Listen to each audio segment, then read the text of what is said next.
Hi guys, so ngayon siguro maninibago kayo sa aking background kasi ngayon ako ay nag-ride papuntang Marilake.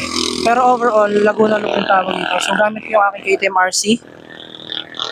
So gamit ko yung motor ko. Bale maglulup ako from Alabang to Laguna. Bale inikot ko yung buong Laguna. So gamit ko tong motor natin. So yun, ang video na to is hindi about sa pagra-ride ko. Ang video na to is all about, wait lang guys, may dumaan na truck ang laki. O, sana hindi naririnig yung mga dumadaan kasi guys, nasa tabi ako ng kalsada. Pero ayun, siguro may noise cancelling to, pero sana hindi siya marinig. So ginawa ko tong video na to para i-push yung mga VA or yung mga aspiring VA to live life. Kasi may mga kaibigan akong virtual assistant na ang buhay na nila is yung kwarto nila. Okay? So, wait lang. Wala namang masama doon. Kung grind talaga sila din, parang wala na silang life. Bale, gigising, work, tulog, kain, higa. So, bale, nandun na lang sila sa apat na sulok ng kwarto nila.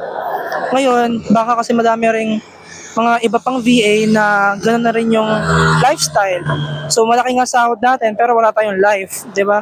So ngayon, ginawa ko tong video na to para sa mga virtual assistant na i-push din sila to have life. Like, explore natin yung paligid natin. Ang ganda ng lugar natin. Ang ganda ng paligid. So explore natin, either mag-travel ka, pwede kang mag-gym, pwede kang mag-travel, pwede kang yun, kung ano man gusto mong gawin. Kung ano sa tingin mong magpapasaya sa'yo.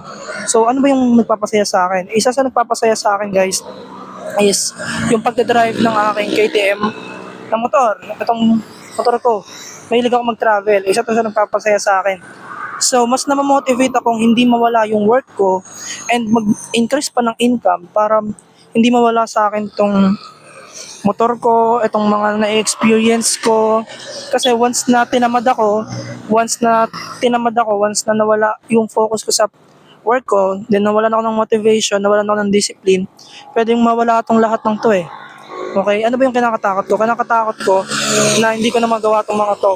Na-stuck lang ako sa kwarto, wala akong power to buy things.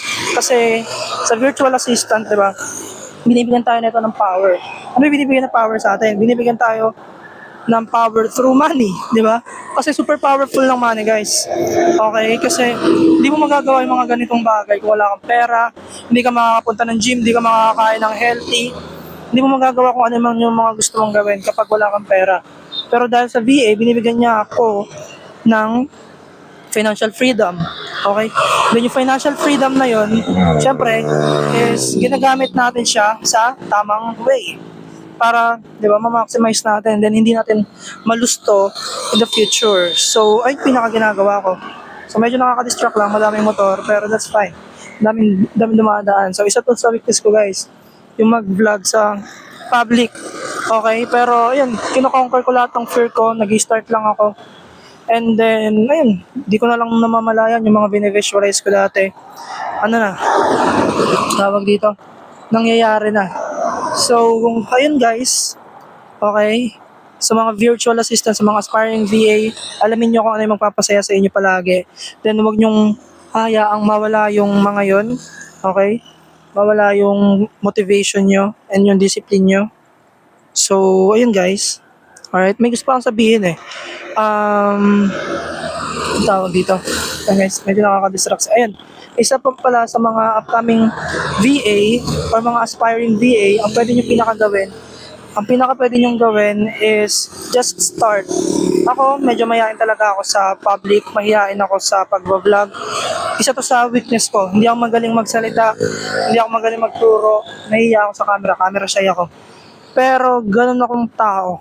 Like, kino-conquer ko talaga yung fear ko. Kapag may gusto kong gawin, just start. Sinisimulan ko na lang. Ito yung message ko sa mga aspiring VA. Huwag kayong matakot. Okay, super dami ng virtual assistant. So, di ba? Sobrang dami ng VA. Hindi imposibleng maging virtual assistant din kayo.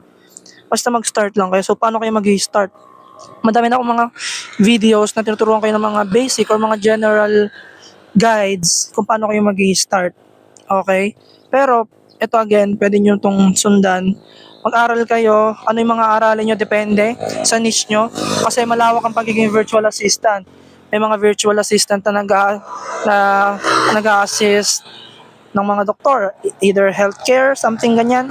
May mga may mga virtual assistant na nagko-consult, may mga virtual assistant na executive virtual assistant. So super daming klaseng VA, ayun yung kailangan nyo alamin. Paano nyo malalaman yun? Alamin nyo ngayon kung ano yung mga current skills nyo o yung mga current experience nyo, mga previous experience nyo. Okay? Kung nalaman nyo na yan, doon nyo na malalaman yung niche na pwede nyong gawin o pwede nyong pag-aralan ng gusto para maging virtual assistant. Then yun, gawa na kayo resume, apply na kayo. Ganun lang yun. Okay? So yun guys, isa pa palang message ko sa mga current VA.